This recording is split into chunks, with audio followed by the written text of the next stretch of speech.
मित्रों नमस्कार। ज्ञान भारती क्लासेस में आप सभी मित्रों का बहुत बहुत स्वागत है। मित्रों इस समय हम लोग पढ़ रहे हैं अभिज्ञान शाकुंतलम का चतुर्थ अंक। तो हम लोग शुरू करते हैं आज की अपनी क्लास। आज की जो क्लास है काश्यप के कथन से शुरू होती है। काश्यप यदि क्षाम ते तदस्तु। जब इसके पहले हम लोग पढ़े थे शकुंतला अपने पिता के चरणों पर गिर पड़ती है, आशीर्वाद लेती है, तो वही काश्यप जी कहते हैं कि यदि इच्छाम ते तद अस्तु। ये जो इच्छाम क्रिया है, ये इच्छाम क्रिया है लट लकार उत्तम पुरुष एक वचन की, तो इसका जो कर्ता होगा वो हो जाएगा अहम। यद जो अहम इच्छाम, जो मैं चाहता हूं, जो मैं चाहता हूं, ते तुम्हारे लिए, तद अस्तु वह होए। शकुंतला को आशीर्वाद देते हैं पिताजी काश्यप जी कि अहम यदि इच्छामि, जो मैं चाहता हूं तुम्हारे लिए, तदस्तु ते अर्थात तो अहम यद इच्छामि ते तद अस्तु, जो मैं चाहता हूं पुत्री तुम्हारे लिए वह होए। काश्यप जी ने यह आशीर्वाद नहीं दिया कि पुत्री जो तुम चाहती हो या जो तुम मांग रही हो उसको मैं आशीर्वाद, वो आशीर्वाद मैं दे रहा हूं, ऐसा नहीं उन्होंने कहा। उन्होंने कहा पुत्री मैं जो चाहता हूं तुम्हारी कुशलता के लिए, तुम्हारी अच्छाई के लिए, तुम्हारी भलाई के लिए, पुत्री मैं जो चाहता हूं, तो वही काश्यप जी कह रहे हैं कि यत इच्छामि, जो मैं चाहता हूं, ते तुम्हारे लिए, तद अस्तु वो होए। शकुंतला सख्यो उपेत, सख्यो उपेत, इसमें देख लेते हैं ये रूप बनेगा सख्यो धन उपेत, आदि संधि हो जाएगी, अव के स्थान पर आव हो जाएगा और हर्ष की मात्रा वह पर लग जाएगी। तो सख्यो उपेत, सख्यो मतलब दोनों सखियों के पास जाकर कहती है हाला द्वय अपि माम समम एव परिस्वजेथाम। द्वय अपि दोनों ही, माम मुझसे, समम एव साथ ही, परस्वजेथाम ये हाला संबोधन है अनसुया और प्रियंवदा के लिए। तो कहती हैं सखियों तुम दोनों सखियां एक साथ ही, माम मुझसे, परिस्वजेथाम मुझसे गले मिलो। दोनों सखियों को शकुंतला कहती हैं दोनों सखियों से कि द्वय सखियों आकर मुझसे एक साथ दोनों लोग गले मिलो। सख्यो तथा कृत्यम, दोनों सखियां अनसुया और प्रियंवदा वैसे करती हैं, गले मिलती हैं।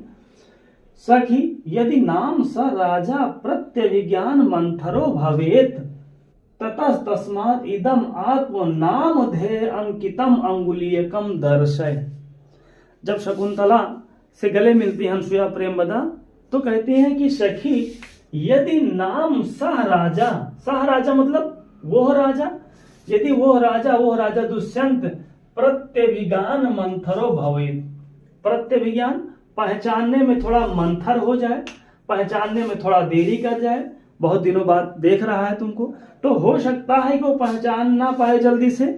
तो अगर वो पहचानने में मंथर हो जाए, पहचानने में अगर देरी करे, तो क्या करना, इदम आत्म नाम ध्येय अंकितम अंगुलीयकम दर्शय।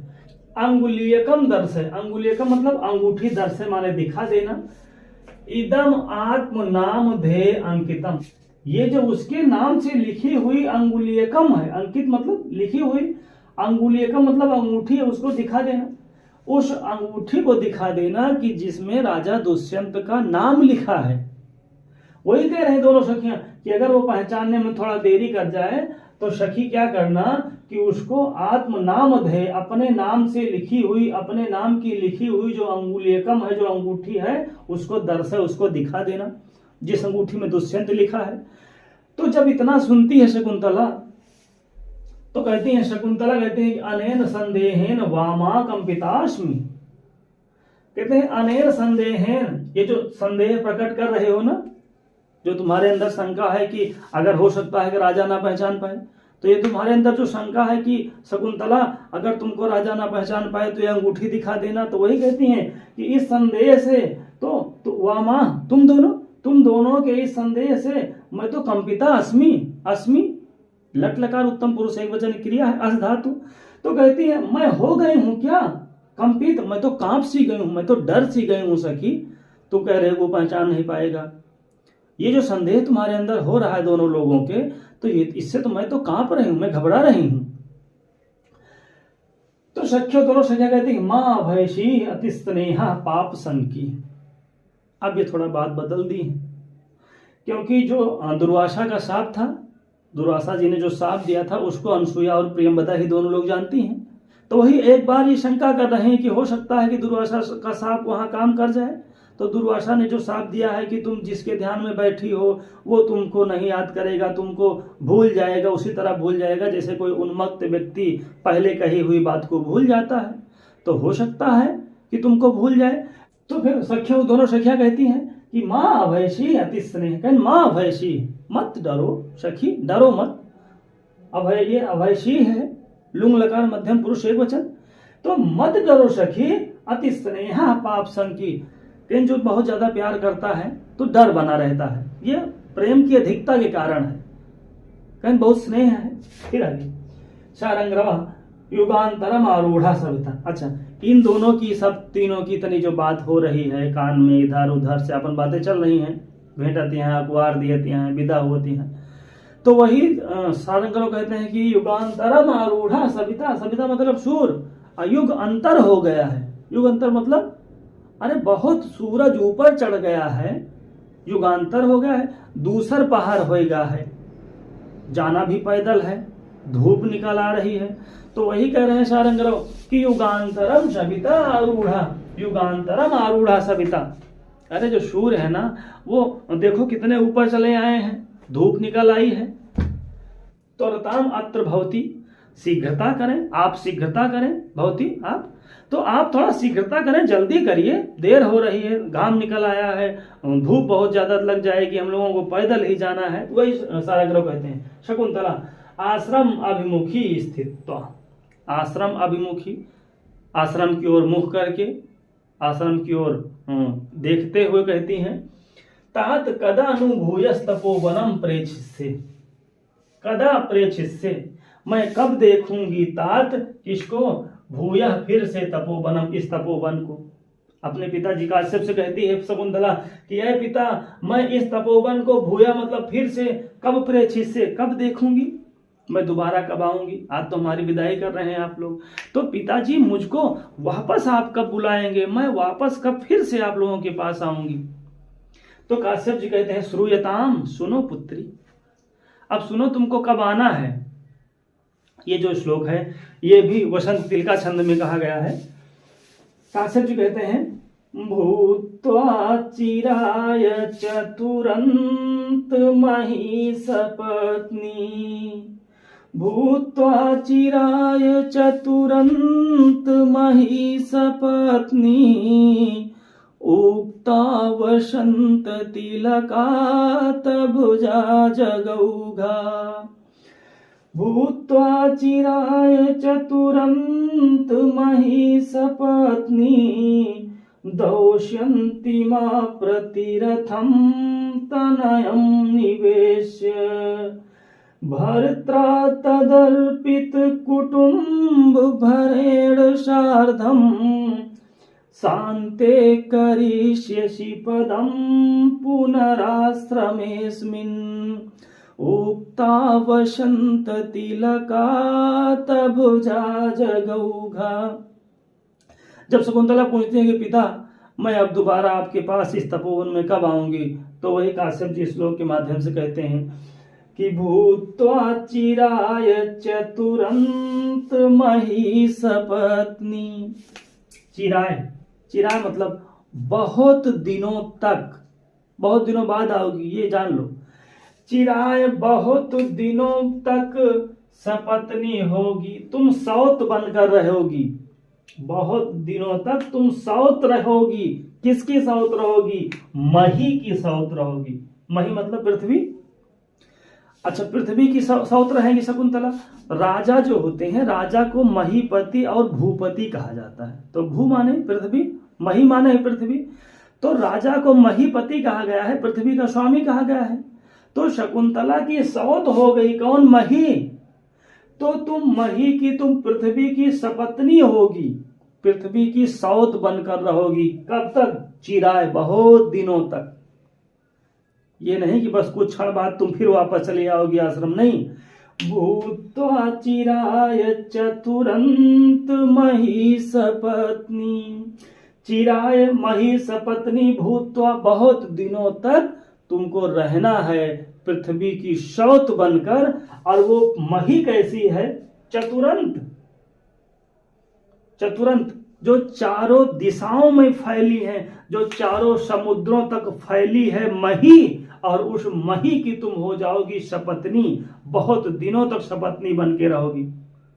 भूत्वा चिराय चतुरंत मही सपत्नी, चिराय बहुत दिनों तक, चतुरंत जो चारों समुद्रों तक फैली हुई है मही पृथ्वी, तुम उसकी सपत्नी होकर, तुम उसकी सपत्नी रहोगी, बहुत दिनों तक तुम पृथ्वी की सौत बनकर रहोगी पुत्री। भूत्वा चिराय चतुरंत मही सपत्नी, एक ये बताए। और फिर कहते हैं दौश्यन्ति मां प्रतिरथम तनयम निवेश्य, अप्रतिरथम, दौश्यन्तिम, तनयम और निवेश। दौश्यन्ति कहा गया है दुष्यंत के पुत्र को। जैसे सुमित्रा के पुत्र लक्ष्मण जी हैं, तो लक्ष्मण जी को हम लोग सौमित्र कहते हैं या सौमित्रेय कहते हैं। तो उसी तरह दुष्यंत के पुत्र को दौश्यन्ति, और दौश्यन्ति कौन है? भरत हैं, जिनको सर्वदमन कहा जाता है। तो जो भरत हैं, जो दौश्यन्ति हैं, वो अप्रतिरथम रहेंगे, वो अद्वितीय रहेंगे, वो महान पराक्रमी वीर योद्धा रहेंगे। दौश्यन्ति मां प्रतिरथम अतनयम निवेश, निवेश करोगी, उनको स्थापित करोगी। क्या निवेश करोगी? कहां स्थापित करोगी? तो निवेश करोगी राजा के पद पर। जो दुष्यंत का पुत्र दौश्यन्ति होंगे उनको तुम राजा बनाओगी। जब राजा बनाओगी, राजा जब दुष्यंत का पुत्र बन जाएगा, तब फिर तुम शांते करिष्यसि पदम पुनराश्रमेस्मिन्, बहुत जल्दी नहीं, साल 2 साल 4 साल में आओगी। अभी दुष्यंत के पुत्र दौश्यन्ति का जन्म होना है, तो दौश्यन्ति का जन्म होगा, फिर वो बड़े होंगे, फिर बड़े होने के बाद जब वो राजा बन जाएंगे तो वह निवेश, उनको स्थापित करोगी, उनको क्या बनाओगी? राजा बनाओगी। अप्रतिरथम दौश्यन्तिम तनयम निवेश, तुम अद्वितीय महान पराक्रमी दुष्यंत के पुत्र दौश्यन्ति अर्थात भरत को जन्म देने के बाद, और ऐसे तनयम को निवेश करोगी, ऐसे अपने पुत्र को राज सिंहासन पर जब बैठा दोगी, तब शांते करिष्यसि पदम पुनराश्रमेस्मिन्, अस्मिन् आश्रमे पुनः, अस्मिन् शांते आश्रमे, इस शांत आश्रम में, इस शांत वन में तुम पुनः पदम करिष्यसि, तो तुम फिर से वापस आश्रम में आओगी जब दुष्यंत के पुत्र राजा बन जाएंगे। दौश्यन्तिम, दौश्यन्तिम दुष्यंत के पुत्र, और वो कैसे रहेंगे? अप्रतिरथम दौश्यन्तिम, अप्रतिरथम, अप्रतिरथम का मतलब होता है जिसका कोई प्रतिद्वंदी ना हो, जिसके समान कोई दूसरा राजा ना हो। तो तुम अप्रतिरथम दौश्यन्तिम तनयम निवेश, अपने अद्वितीय दौश्यन्तिम तनयम निवेश, अद्वितीय दुष्यंत के पुत्र दौश्यन्ति अर्थात भरत को राज सिंहासन पर स्थापित करने के बाद, उनको राजा बनाने के बाद, जब उसको जब राज सिंहासन पर बैठा दोगी, बैठाने के बाद क्या करोगी? तद अर्पित कुटुंब भरेण, तद अर्पित, उसी पुत्र पर अपने जो कुटुंब का भार है, जो अपने साम्राज्य का भार है, वो उस पर अर्पित कर दोगी। तो वही काश्यप जी कहते हैं कि तद अर्पित कुटुंब भरेण, उसके ऊपर साम्राज्य का भार पूरा सौंप दोगी, पूरी जिम्मेवारी हो जाएगी दुष्यंत के पुत्र पर। जब वो पूरी जिम्मेदारी संभालने लायक हो जाएंगे, सारी जिम्मेवारी संभाल लेंगे, राजा बन जाएंगे, तब भर्त्रा सार्धम अवोब, भर्त्रा तृतीया का एक वचन, भर्त्रा तृतीया का एक वचन है, क्योंकि यहाँ शब्द आया सार्धम, साकम सार्धम के योग में तृतीया विभक्ति होती है। तो भर्त्रा सार्धम, अपने पति के साथ, शांते करिष्यसि पदम पुनराश्रमेस्मिन्, पदम मतलब स्थान, तो फिर तुम्हारा स्थान यही हो जाएगा, इस शांत वन में तुम्हारा स्थान फिर से हो जाएगा, इस शांत वन में तुम फिर से आकर रहोगी, तब आओगी भर्त्रा सार्धम, अपने पति के साथ फिर इस शांत वन में आकर पुत्री तुम रहने लगोगी। तो भूत्वा चिराय चतुरंत मही सपत्नी, भूत्वा चिराय चतुरंत मही सपत्नी, जो चारों समुद्रों तक फैली है, जो चारों समुद्रों तक व्याप्त है पृथ्वी, फिर अपने अद्वितीय पुत्र को तुम राज सिंहासन का भार सौंप दोगी, उसको राज सिंहासन पर बैठा दोगी, और तद अर्पित, और उसी के ऊपर सारा जो कुटुंब का भार है, जो साम्राज्य का भार है, उसी के ऊपर सौंप दोगी, उसी को राजा बना दोगी। तो भर्त्रा सार्धम, तो अपने पति के साथ, अस्मिन, इस शांते आश्रम में, इस शांत वन में, पुनः पदम करिष्यसि, फिर आकर यहाँ पर तुम रहने लगोगी।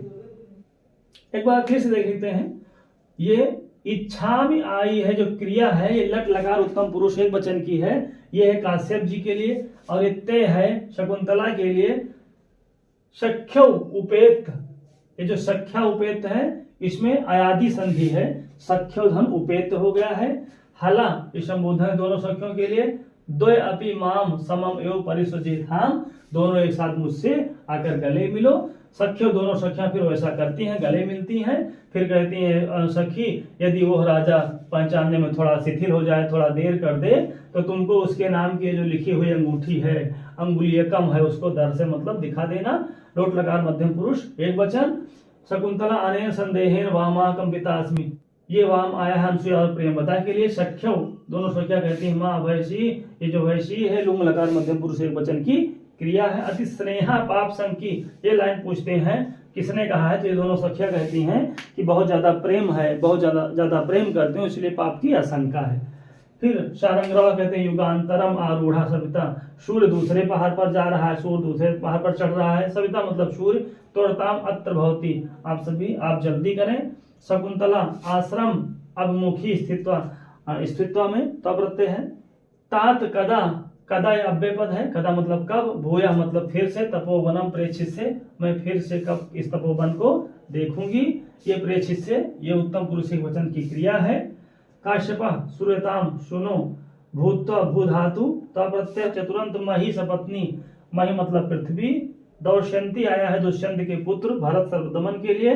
और अप्रत्यरथम कौन, दौशंतिम, और तनयम कौन, दौशंतिम, निवेश, उनके ऊपर निवेश करोगी, उनको राजा बना दोगी। और भर्त्रा सार्धम, साकम सार्धम के योग में यहाँ तृतीया लग गई है। तो शांते, शांत वन में, करिष्यसि, करिष्यसि लिट लकार मध्यम पुरुष एक वचन क्रिया है। अस्मिन आश्रमे, अस्मिन आश्रमे सप्तमी का एक वचन है। तो मित्रों आज की क्लास में इतना ही, और मिलते हैं अगली क्लास में, तब तक के लिए नमः संस्कृताय, धन्यवाद।